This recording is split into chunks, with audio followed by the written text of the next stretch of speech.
ध्यानाभ्यास के इस सुखद अनुष्ठान में आपका हृदय से स्वागत है, अभिनंदन है, अभिवादन है। ध्यानाभ्यास के लिए कृपया अपने नेत्रों को बंद कर लीजिए। अपना मुख अपनी ओर कीजिए, अपने अमूर्त शरीर की ओर, क्योंकि यह अमूर्त शरीर सुख स्वभावी है, सुख का बना हुआ है। इसके सेवन से ही हमको सुख हो सकता है। बाहर मूर्त पदार्थ हैं, वे सुख स्वभावी नहीं है। उनके लक्ष्य से हमको विषय सुख हो सकता है, लेकिन वह वास्तविक सुख नहीं है और उस सुख का सेवन करने से दीर्घ काल तक दुख का अनुभव होता है। विषय सुख भ्रम ही है, वह सर्वथा आकुलता रूप है। अपना अमूर्त शरीर है, वह सुख का बना हुआ है। सुख के लिए हमें उसी का अनुभव करना है। लोक में मीठा मुंह करना हो तो मीठी वस्तु का सेवन करते हैं। इसी प्रकार नाना रसों का सेवन करने के लिए उन रसयुक्त पदार्थों का हम सेवन करते हैं। हमको सुख चाहिए और स्वाधीन सुख चाहिए, क्योंकि वही वास्तविक सुख है जो अपने पर ही निर्भर है, दूसरे की ओर नहीं देखना होता है। आप सुख का ही बना हुआ है, खुद को ही पहचानना है। सिर से पैरों तक ये हमारा शरीर है, यहीं पर ये मैं हूँ, ऐसी हमको सहज अनुभूति होती है। मूर्त शरीर तो हम नहीं है, हम लेकर नहीं आए, लेकर नहीं जाएंगे, पर इस मूर्त शरीर में ही इसी के आकार हमारा अमूर्त शरीर है, जो मूर्त शरीर के बढ़ने घटने के साथ बढ़ता घटता है। मूर्त शरीर के चलने ठहरने के साथ चलता ठहरता है, क्योंकि उसके साथ बंधा हुआ है। जो ये अमूर्त शरीर है, इसी के सेवन से हमको सुख हो सकता है, अन्य किसी पदार्थ के सेवन से नहीं। यह अमूर्त शरीर नाना अंगोपांग वाला है, उसका हर अंग सुख का ही बना हुआ है, हर अंग सुख ही है।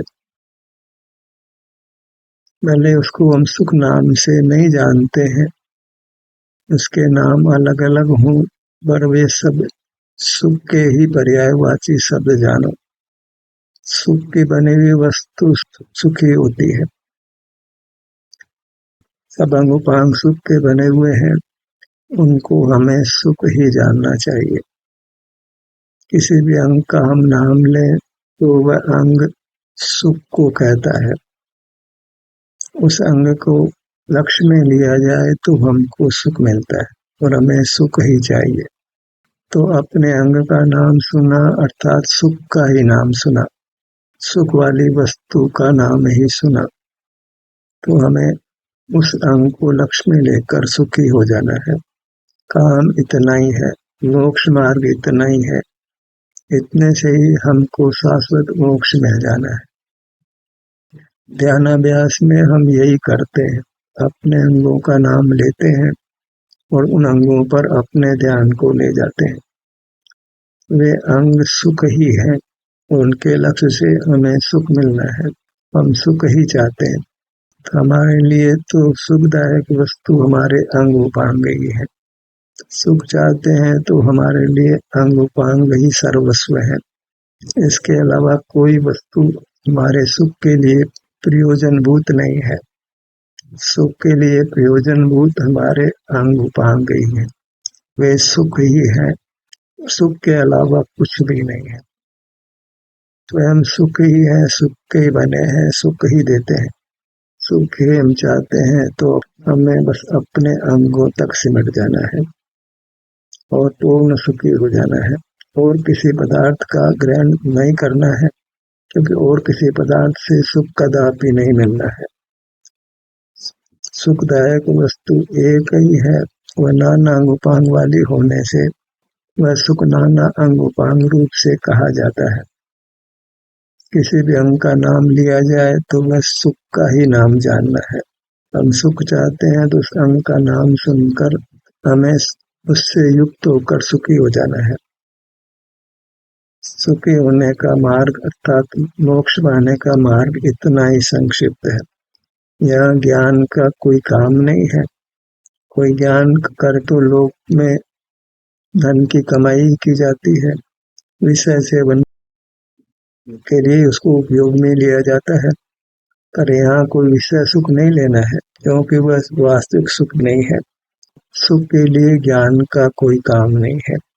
ज्ञान मूर्त पदार्थों को दिखाता है, उनके बारे में हम विचार करते हैं, उन पदार्थों का स्मरण करते हैं और सुख से दूर ही रहते हैं। सुख के लिए तो सुखद वस्तु ही चाहिए। सुखद वस्तु हमारा अमूर्त शरीर है, उसके नाना अंग उपांग हैं, सभी सुखद हैं। सुख वाली वस्तु को ही हमने विवाह कल्पना से अनेक किया है तो वास्तव में एक ही।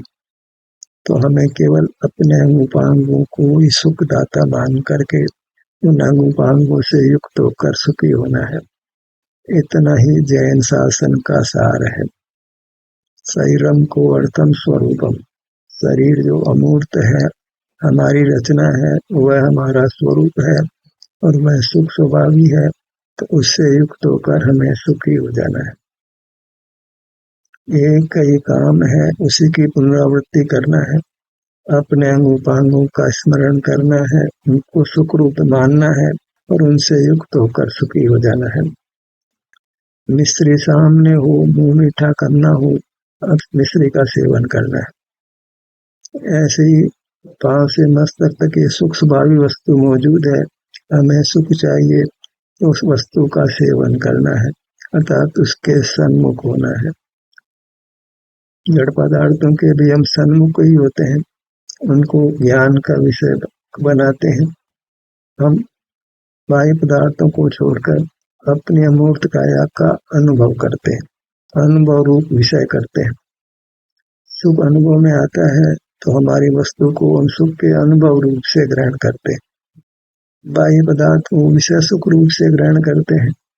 अपनी वस्तु को हम आत्मिक या अतीन्द्रिय या शारीरिक सुख रूप से ग्रहण करते हैं। जो शारीरिक सुख है वह आत्मिक सुख ही है, क्योंकि खुद का शरीर में तो सुख होता नहीं है, हमारे अमूर्त शरीर में ही सुख होता है। हमारा अमूर्त शरीर, उसके अंग उपांग सब सुख ही है।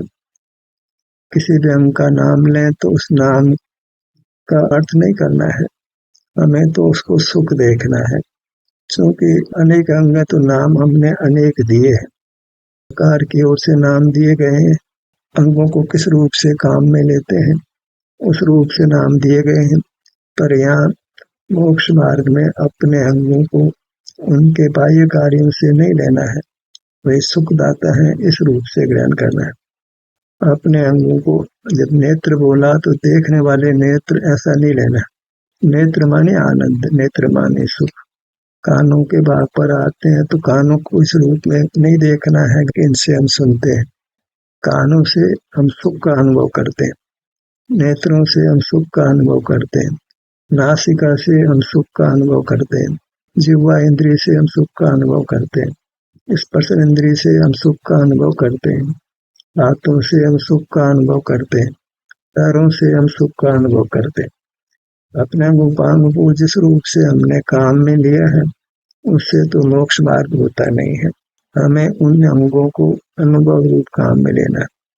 जब बोला गया है कि हाथ का अंगूठा, तो हाथ का अंगूठा जिस रूप में आप तक काम लेते हैं इस रूप नहीं देखना।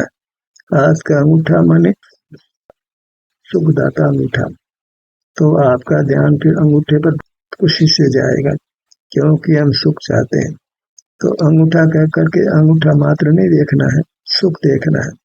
जब तर्जनी अंगुली पे ध्यान लाओ तो तर्जनी अंगुली करके, तर्जनी अंगुली माने वह स्थान सुख का बना हुआ है अपनी तर्जनी उंगली सुख ही है। हम सुख चाहिए तो तर्जनी उंगली के पास आकर हम सुख लेते हैं। हर अंगोपांग से क्या लेना है? सुख लेना है। अब तक उंगलियों से किसी वस्तु को पकड़ते हैं, आंखों से देखते हैं, कानों से सुनते हैं, पैरों से चलते आए हैं। अब ये सब काम नहीं लेना।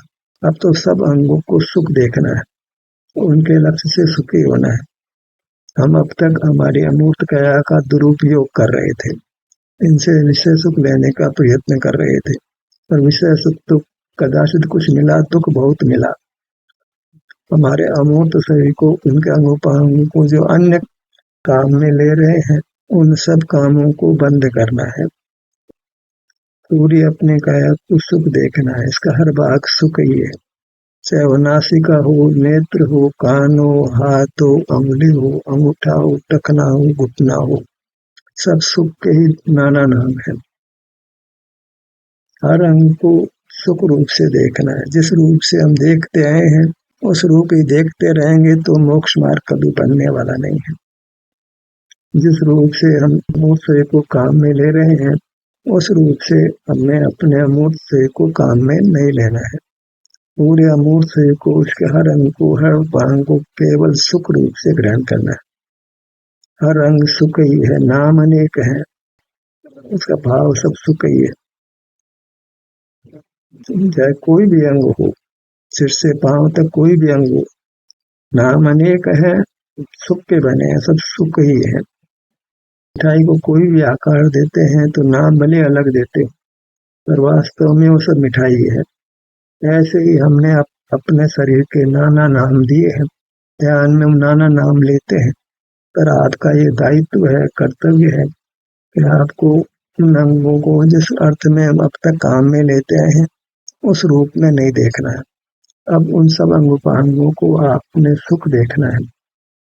सुख चाहिए तो उन अंगों को याद करना है, उन अंगों का अनुभव करना है। हमें सुख कब नहीं चाहिए? हमें सुख सदा ही चाहिए, हर पल चाहिए। हर पल आपको अपने शरीर के अंग का स्मरण करके उसका अनुभव करना है और आप सुखी हो जाएंगे। सुख के लिए एक ही काम करना है, एक ही मार्ग है। हमारा अमूर्त शरीर है, वो नाना अंगोपांग वाला है, सारे अंगोपांग सुख के बने हुए हैं, वे सुख ही है। तो उस अपने अंगोपांगों का स्मरण करना है और वहां जाकर के उनसे युक्त होकर के हमें सुखी हो जाना है।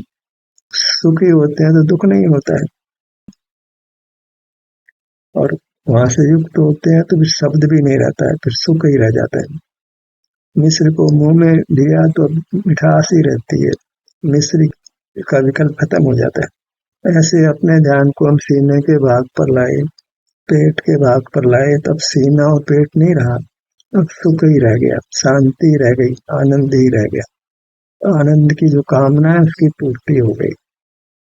ध्यानाभ्यास सुखी होने का पुरुषार्थ है। पुरुषार्थ अत्यंत संक्षिप्त है। हमें अपने शरीर पर आना है, पूरा शरीर एक साथ ग्रहण होने में नहीं आता है, तो इसके भाग पर आना है। को ग्रहण करते हैं तो कुछ भाग छूट जाता है, जितना भाग भी हमारे अनुभव में आता है वह सुख का बना हुआ है, तो उसका सुख रूप से अनुभव होता है। हमें सुख का अनुभव ही चाहिए। तो मोक्ष मार्ग कितना रहा कि बस अपने अमूर्त शरीर के किसी अंग का स्मरण करके उस अंग पर आ जाना है, उस अंग को सुख मानना है और उससे युक्त होकर सुखी हो जाना है। इसी का बारंबार अभ्यास करना है। हमको ये बात अच्छी तरह पहले निर्णय में लेनी चाहिए कि अंगों का नाम है वास्तव में सुख का नाम है, तो फिर आपको अंगों का नाम सुनकर वो पुद्गल के अंग ख्याल में नहीं आएंगे। तो अंगों को जिस रूप में हम काम लेते आए हैं वो काम हमारे ख्याल में नहीं आएगा, फिर हमें सुख का ही अनुभव होगा। कानों के भाग पर आइए ऐसा बोलते हैं तो सुनने की बात ख्याल में नहीं आएगी। कानों का भाग सुख का बना हुआ है, तो वहाँ हम सम्मुख होते हैं, ठहरते हैं तो हमको आनंद मिलता है, तो सुनना जैसा कुछ नहीं रहा। हर भाग में एक ही काम हुआ, सुख का अनुभव हुआ। बहिर्मुख होते हैं तो हर अंग का काम अलग प्रकार का है। आंखों का काम अलग प्रकार का है, कानों का काम अलग प्रकार का है, हाथों का अलग प्रकार का है, अंगूठे का अलग प्रकार का है। हर अंग का काम बहिर्मुखता में अलग प्रकार का है। तो उन कामों को याद नहीं करना है, हमें तो अंतर्मुख होना है। हर अंग का फिर एक ही काम है, हमको सुख देना, सुख का अनुभव कराना। कैसा सुख? जो अतीन्द्रिय है, वास्तविक है, पारमार्थिक है, इसके फल में भी सुख मिलता है, परमात्मा पद मिलता है। तो अंगों का नाम सुनकर कुछ लोगों को विकलता होती है, आकुलता होती है। जब उनको ये अच्छी तरह समझ में आ जाए कि ये अंगों के नाम है, वे सुख के ही नाम है, तो फिर अंगों का नाम सुनकर वे आकुल व्याकुल नहीं होंगे। इसके विरुद्ध वो बार बार अंगों का नाम सुनना चाहेंगे। प्राथमिक अभ्यासी को अंगों का नाम सुनकर आकुलता होती है, ये तो शरीर का नाम लिया जा रहा है। उन्होंने इसी अर्थ में उन अंगों को उपयोग में लिया है, तो बार बार वही याद आती है, हमें बदलना है। हमें अमूर्त अंगों पर आते हैं तो उनसे फिर बाहर के काम नहीं होते, उनसे युक्त होते हैं तो वहाँ सुख का अनुभव होता है। अब हाथ का भी वही काम है, पैरों का भी वही काम है, आंखों का, ललाट का, कान का, नासिका का, जिह्वा का, तालू का, सब अंगों का एक ही काम है, सुख देना, शांति देना, अतीन्द्रिय आनंद देना। तो सब अंग सुखदाता ही हुए, सुख ही हुए, पूरी मूर्त सुख ही हुई। सिर से पांव तक ये मनुष्य हूँ, नहीं सुख हूँ, आनंद हूँ। आनंदम ब्रह्मण रूपम, मेरा रूप आनंद है। अंगूठे का रूप भी आनंद है, अंगुली का रूप भी आनंद है। घुटने का, टखने का, कोहनी का, कंधे का, गर्दन का, होठों का, नासिका का, सबका एक ही काम है, आनंद देना। सब आनंद ही है। आनंद के अनेक नाम हो गए, क्योंकि हमारी मूर्त बड़ी है, अंगोपांग रूप है, आनंद अंगोपांग रूप हो गया है। तो अंगोपांग से युक्त होकर के ही आनंदित होना है, और कोई रास्ता नहीं है।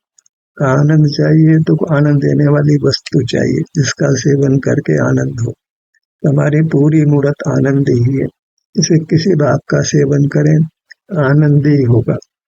तो किसी भाग का नाम विशेष है तो उस नाम का अर्थ नहीं लेना है, जिस अर्थ में उन अंगों को हम काम में लेते हैं उन कामों को याद नहीं करना है, उस अंग के आकार को भी मुख्य नहीं करना है।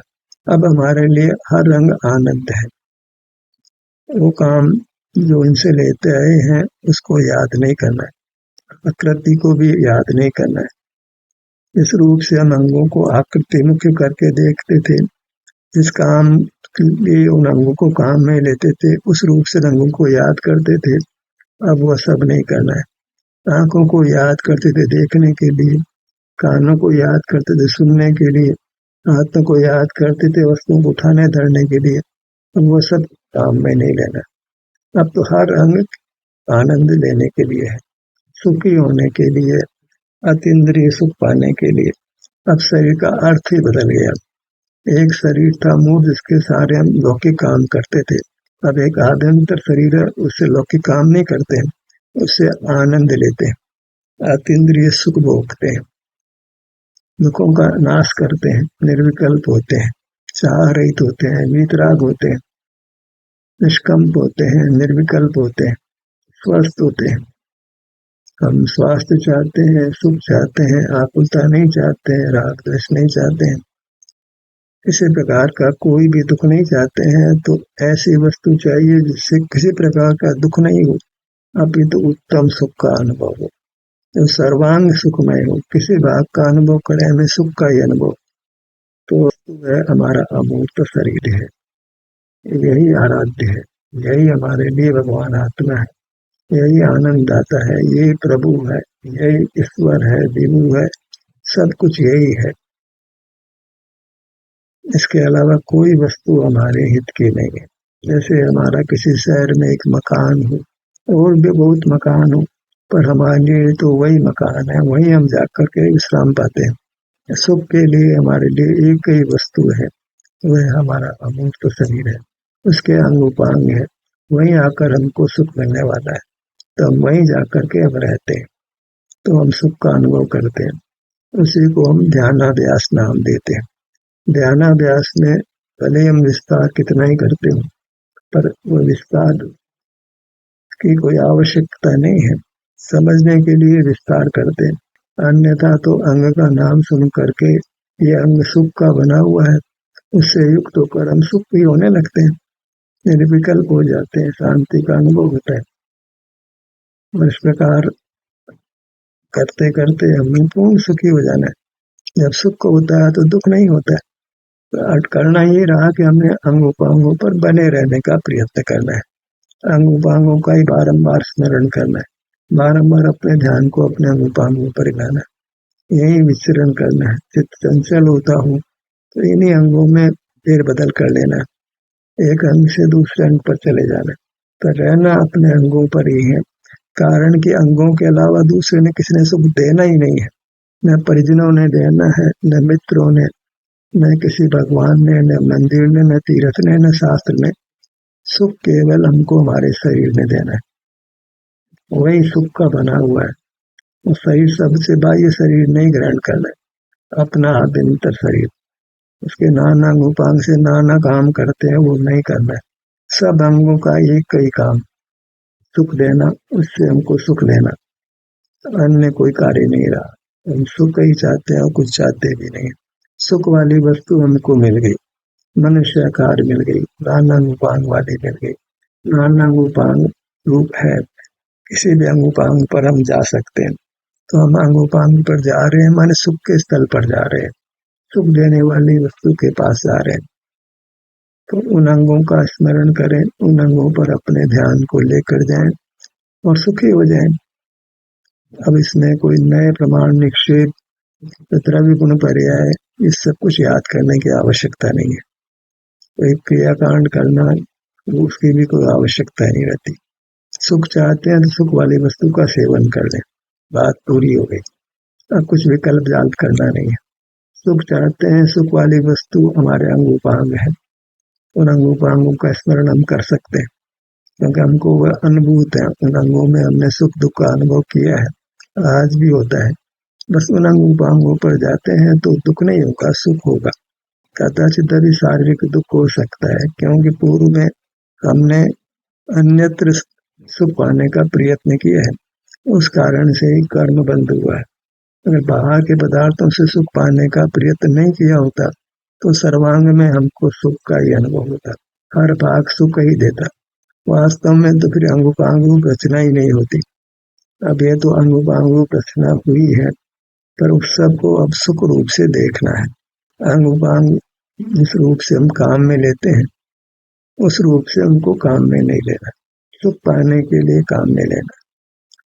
चंदन का खेत हो तो चंदन की लकड़ी को बहुत कीमती है, तो उसको विक्रय करके हमें भौतिक साधन जुटाने, ऐसा नहीं कि उसको जलाकर राख बेचनी है या लकड़ी को जलाकर कोयले बेचने हैं। ऐसे हमको शरीर मिला है, मूर्त शरीर भी साथ में है, तो उससे हम बाह्य पदार्थों का सेवन करें, बाह्य पदार्थों के साथ उटक पटक करें, पर में कुछ करने का प्रयत्न करें, वह तो सब चंदन के वृक्ष को जलाकर कोयले बनाकर बेचने जैसा है। उससे कोई गरीबी दूर होने वाली नहीं, कंगाल के कंगाल बने रहना। ऐसे अपनी मूर्त से हम लौकिक कार्य करते हैं तो हमको दुखी बने रहना। हमारे अंग उपांग सब परमात्मा रूप है, आनंद रूप है, तो उनसे आनंद दे लेना। अब मैं दुखी हूँ ऐसा बोल भी नहीं आना है, अब तो मैं सुखी हो गया। जब हमको सुखदाता वस्तु मिल गई, सारे अंग सुखदाता है, तो किसी भी अंग पर आकर सुखी हो जाना है। अब दुखी हूँ ये ऐसी बात ही नहीं करने का। अब तो एक ही बात रह गई, हम सुख देने वाली वस्तु के स्वामी हैं, हम ही सुख वाले हैं, हम ही सुख स्वरूप है। अपने से युक्त होना है, अपने माने अपने अमूर्त शरीर से युक्त होना है। जब आप कहा जाए, आत्मा कहा जाए, तो सब शरीर लेना, क्योंकि हम शरीराकार हो गए। अंगोपांग लेना, हाथ लेना, पैर लेना, नासिका लेना, कंधा पीठ सब लेना, सब सुख ही है। सर्व भागों से युक्त होकर हमें सुखी होना है। अब तो भोजन रखा है, खा के भूख मिटाना है, सुख रखा है, सुख वाली वस्तु रखी है, शरीर सुख वाला है, अंगोपांग सुख वाले हैं, तो उनका स्मरण करके उनसे युक्त होकर के हमें सुखी हो जाना है। अब देर नहीं है, सुख वाली वस्तु जब तक नहीं मिली थी तब तक देर थी, अब सुख वाली वस्तु की पहचान हो गई। सुख देने वाला कोई भगवान नहीं है मन, सुख देने वाला पदार्थ हमारा शरीर है, उसके अंग उपांग हैं, उन्हीं का स्मरण करना है, उन्हीं से युक्त होकर सुखी हो जाना है। सुखी होना माने भगवान हो जाना है, फिर अनंत काल बिल्कुल दुखी नहीं होना है। तो भगवान बनने के लिए बिल्कुल भी दुख नहीं हो, इसके लिए अनंत काल हमें सुखी हो, इसके लिए बस अपने अंग उपांगों का नाम याद करके अंग उपांगों से युक्त हो जाना है। ज्ञान कराने वाले सब अंग उपांगों का नाम ले रहे हैं, तो हमको सुख का ही नाम ले रहे हैं, सुख वाली वस्तु को याद दिला रहे हैं, आनंददाता को याद दिला रहे हैं, भगवान को याद दिला रहे हैं। हमारे अंग उपांग ही हमारे आनंददाता भगवान है। आनंददाता वस्तु को याद दिलाते हैं, तो उन अंगों पर जाकर आनंद में हो जाना। सब लोग आनंद वाले अंगों का नाम ले रहे हैं, हमको कह रहे हैं कि उन अंगों पर आओ और सुखी हो जाओ, अब दुखी नहीं रहना। तो इस प्रकार हमको अब संसार को समाप्त कर देना है, पूर्ण सुख पाकर परमात्मा हो जाना है। ज्ञान का सत्र यही समाप्त होता है। आपकी सहभागिता के लिए धन्यवाद।